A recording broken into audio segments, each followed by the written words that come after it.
और मैं हूं आपके साथ मानवी ठाकुर। शुरुआत करते हैं आज की खास खबर। मार्कंडेश्वर नाम से भगवान भोलेनाथ को जाना जाता है और गांव का नाम भी मार्कंडेश्वर है। ये जो मंदिर है प्राचीन काल मंदिर है। ये मंदिर 1100 वर्ष पुराना है। मार्कंडेश्वर मंदिर का काम 7 से 8 साल तक बंद था। इसके बारे में पुरातत्व विभाग दिल्ली में गढ़चिरौली जिले के सांसद अशोक नेते द्वारा बातचीत की गई थी। सांसद अशोक नेते ने बताया कि लोगों में नाराजगी है। शिवरात्रि में बड़ी संख्या में श्रद्धालु आते हैं। मंदिर का काम जल्द से जल्द शुरू करने की मांग बहुत दिनों से करते आ रहा हूं और वो पूरी हुई। मार्कंडेश्वर मंदिर को विदर्भ की काशी मानते हैं लोग। सांसद अशोक नेते ने कहा, मंदिर के 2.5 करोड़ की राशि मंजूर हुई है और पैसे भी जरूरत पड़ी तो और राज्य सरकार केंद्र सरकार से मंदिर के लिए ज्यादा राशि लाएंगे।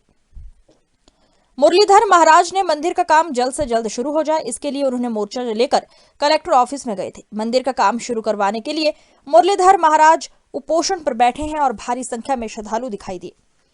ऑल इंडिया के महानिदेशक पुरातत्व विभाग ने कहा कि जल्द से जल्द मंदिर का निर्माण करेंगे। दुर्गा प्रसाद बर्वे की रिपोर्ट।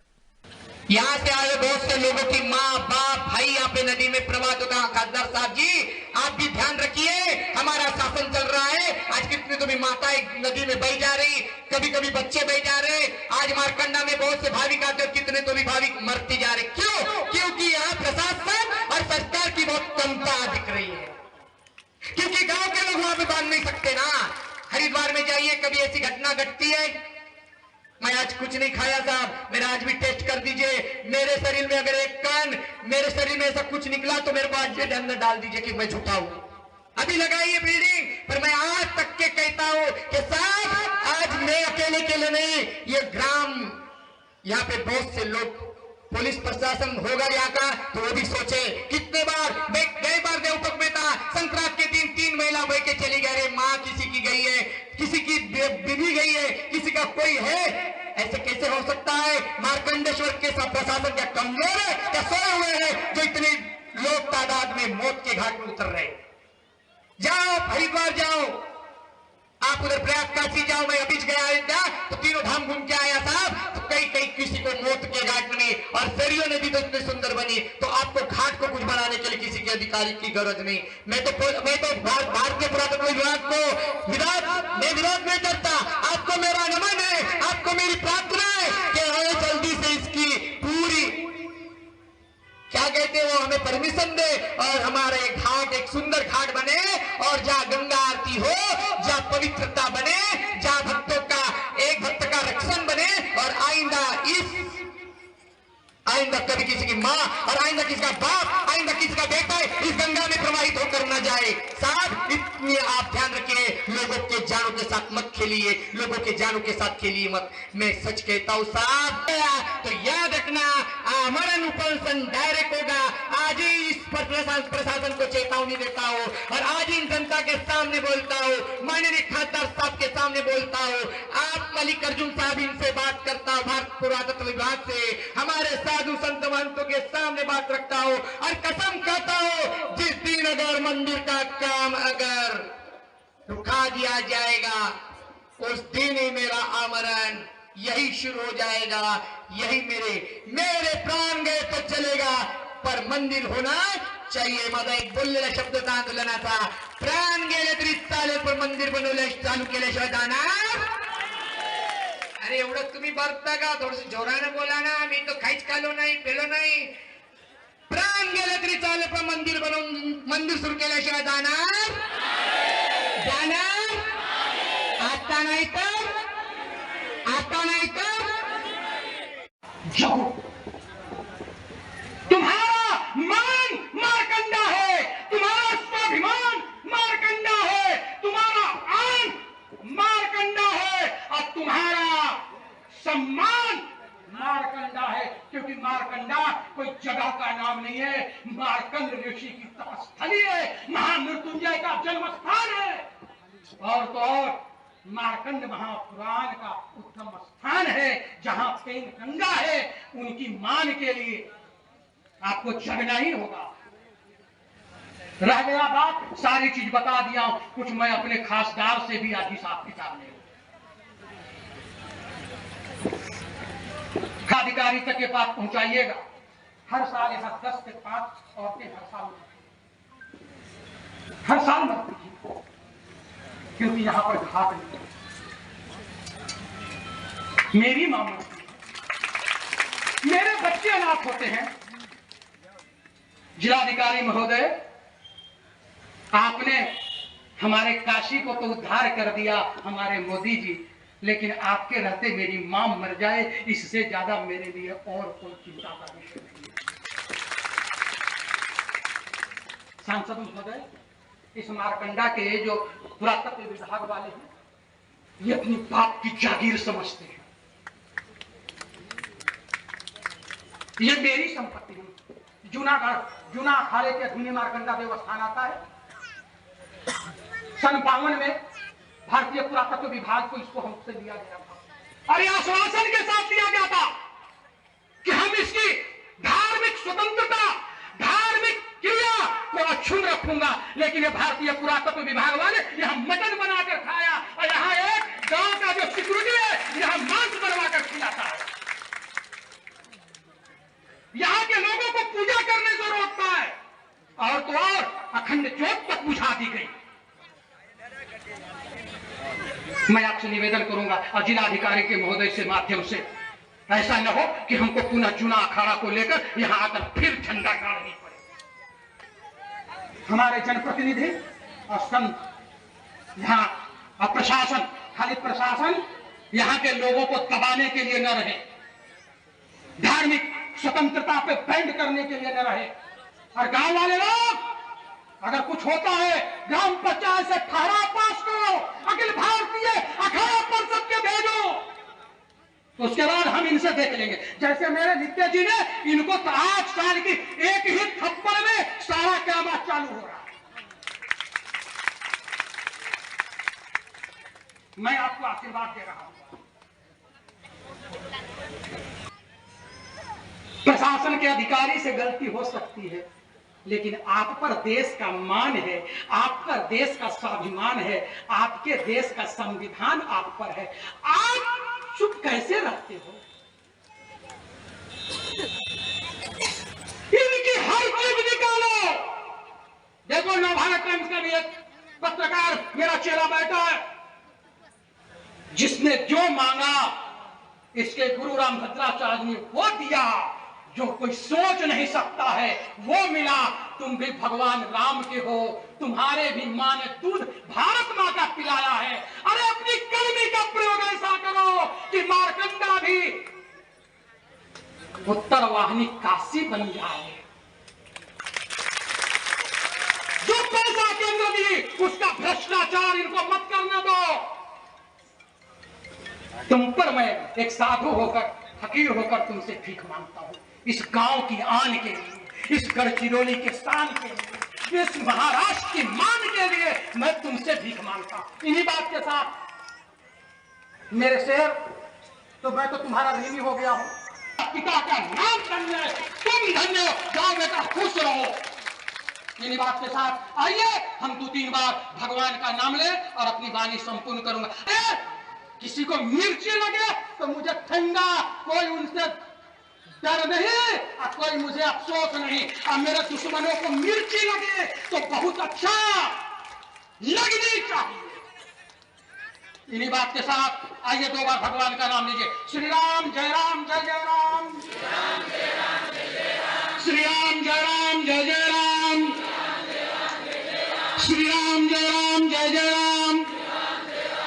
हाँ, एक बात तो कहना भूल गया कि ये जो काम है बहुत ही महत्वपूर्ण है और बहुत चैलेंजिंग है। किसी भी प्राचीन स्मारक को खोल के और उसको फिर से उसको लगाना, इसकी कई चरण होते हैं और जिसको पुरातत्वविद जो है बहुत ही डॉक्यूमेंटेशन के साथ और सावधानी से करते हैं। और इस कार्य में कुछ तकनीकी अड़चनें आ रही थी। श्री नेते जी कई बार इस विषय में दिल्ली आए, हम लोगों को उन्होंने बार बार पत्र भी लिखे और हम लोगों का प्रयास था कि इस कार्य को, जो कि एक तो हमारी प्राचीन धरोहर है और दूसरा इस क्षेत्र के लोगों का यहाँ से इतना गहरा जुड़ाव है, तो उनकी भावनाओं को देखते हुए हमारे पूरा प्रयास था कि हम जितना जल्दी से हो सके और इसको जितना अच्छे तरीके से हो सके इस कार्य को करें। और आज ये कार्य प्रारंभ हो रहा है और जब तक ये कार्य पूर्ण नहीं होगा ये अनवरत चलता रहेगा। और इस कार्य की वजह से श्रद्धालुओं को परेशानी न हो उसके लिए हम लोग पूरा प्रयास करेंगे। और शिवरात्रि को भी अगर जरूरी हुई तो 1-2 दिन के लिए हम इस काम को रोकेंगे, जिससे कि श्रद्धालु आकर यहाँ पे निर्बाध रूप से जो है दर्शन कर सकें और फिर उसके बाद जो है कार्य चलता रहेगा। पुरातत्व विभाग के ओर से प्राचीन जो ये मंदिर है प्राचीन इसमें लिखा जाएगा क्या, और ये प्राचीन कालों का इसको उल्लेख और कहीं किया जाएगा क्या? ये स्मारक जो है वो राष्ट्रीय महत्व का स्मारक है, जो कि हमारी संविधान के आर्टिकल 43 की भावना के अनुरूप हम लोग इसका संरक्षण करते हैं। और ये हर नागरिक का कर्तव्य है कि वो अपनी राष्ट्रीय धरोहर को सुरक्षित रखे, और भारतीय पुरातत्व सर्वेक्षण तकनीकी रूप से उसमें अपना पूर्ण योगदान देता है। और जहाँ तक क्षमताओं का सवाल है, आपको पता होगा ये एक 150 साल पुराना संस्थान है और विश्व भर में इसकी ख्याति है। हम विदेशों में जाके भी संरक्षण के कार्य करते हैं, तो हम लोग पूरी कोशिश करेंगे कि इसको जितना अच्छी तरीके से हो सके हम करें। इसके इतिहास के बारे में, स्थापत्य के बारे में, इसके महत्व के बारे में भी लोगों को जागरूक करने के लिए जो भी आवश्यक कदम होंगे वो हमारे जो यहाँ के अधिकारी हैं वो इसको बिल्कुल करेंगे। और इस विषय में हम लोगों का पूरा प्रयास रहेगा कि हम इसको जितना अच्छी तरह से हो सके हम इसका संरक्षण। हे खरं आहे की मार्कंडेश्वर मंदिरातील जीर्णोद्धाराचं काम गेल्या 7-8 वर्षापासून बंद होतं। या संबंधी मी स्वतः अनेक वेळा आर्किओलॉजिस्ट जे डिपार्टमेंट आहे पुरातत्व विभाग दिल्ली येथील त्या अधिकाऱ्याकडे मी स्वतः अनेक वेळा गेलो, अनेक वेळा पाठपुरावा केला आणि त्यांना सांगितलं की लोकांमध्ये मोठ्या प्रमाणात असंतोष आहे। दर शिवरात्रीला मोठ्या प्रमाणात भाविक त्या ठिकाणी येतात, त्यांचं दर्शन बरं होत नाही, त्यांना सुविधा नाही।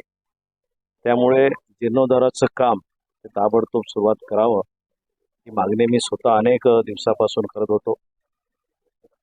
आणि अचानकपणे मुरलीधर महाराज आपले देवटोक सावली तालुक्यातील हरणघाट येथील ते पुजारी आहे, संत आहे, त्या ठिकाणी राहतात आणि हे मार्कंडेश्वर जवळपासच आहे। यांच्याही ही गोष्ट लक्षात आली आणि त्यांनाही वाटलं की हे काम जरा लवकर झालं तर बरं होईल, कारण 8 मार्च पासून शिवरात्री आहे, मोठ्या प्रमाणात भाविक लोक या ठिकाणी, आणि हे विदर्भाची काशी समजलं जातं मार्कंडेश्वरला।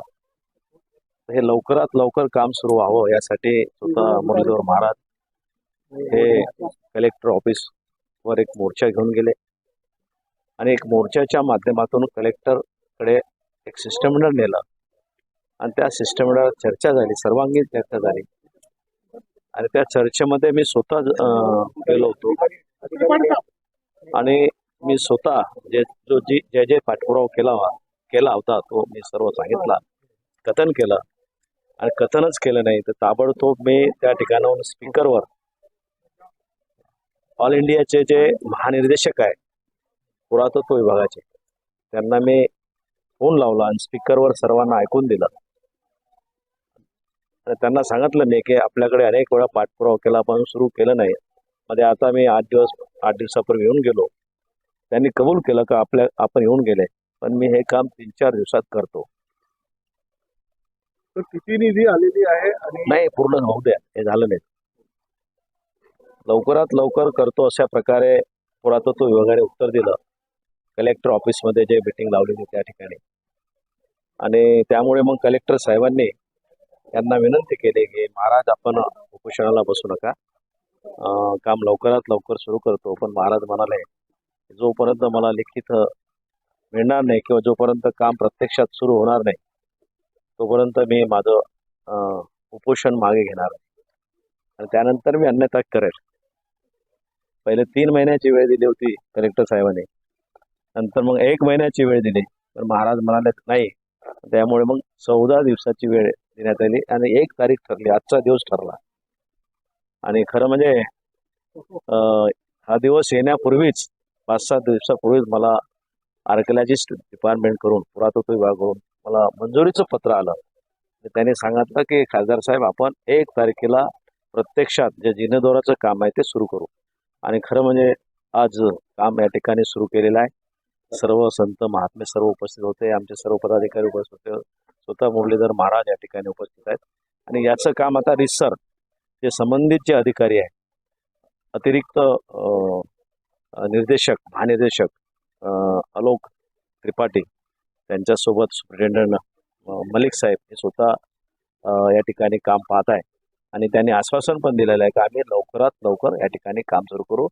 एवढंच नाही तर ज्या छोट्या मोठ्या अडचणी आहेत त्या पण दूर करू अशा प्रकारे त्यांनी उत्तर दिलेलं आहे. सर किती निधी आलेली आहे आणि असं आहे, यासाठी 2.5 कोटी रुपये मंजूर झालेले आहे.